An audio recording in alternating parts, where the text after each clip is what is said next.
we shall have a very clear, enjoyable infrastructure to enjoy in the city of Nairobi. Finish the job by end of February. Test these bridges between March and April.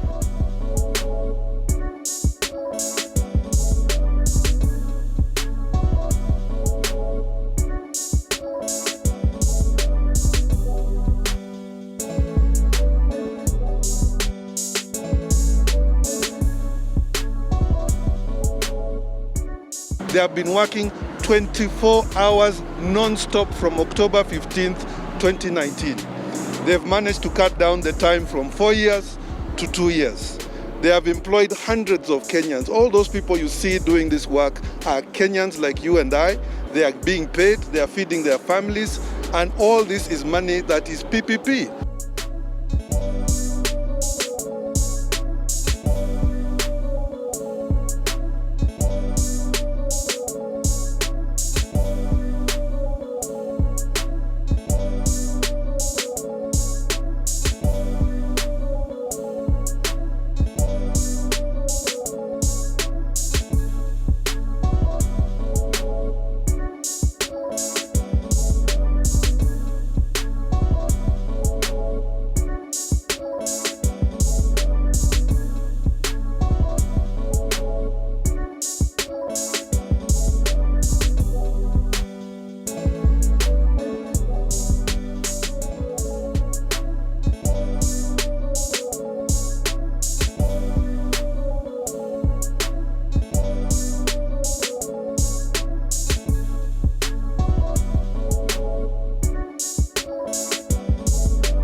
We did a census in 2018 of vehicles passing through Jomo Kenyatta Airport coming this way, and we counted 60,000 vehicles.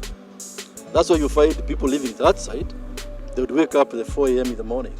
So the congestion of this road was one of the reasons why we had to do it. The second reason why we did it is because we wanted our transport infrastructure to be properly integrated. And when I say transport, it's road transport, it's aviation, meaning the airlines, and also the SGR, because these are major investments in the transport sector. So whereas we had a very good functioning Jomo Kenyatta International Airport, whereas we just completed the SGR, but then there was a missing link in terms of the road infrastructure.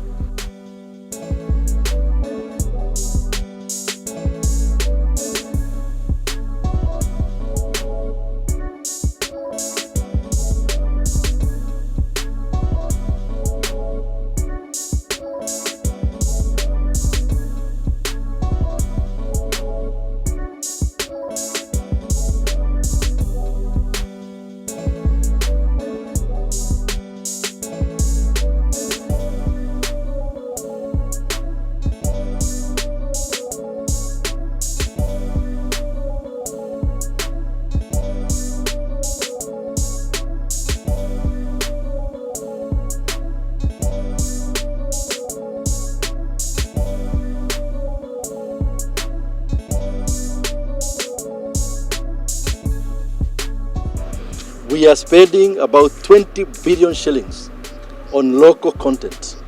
So people supplying materials, and so the small businesses which we have, supplying sand, supplying, steel, they have benefited a lot.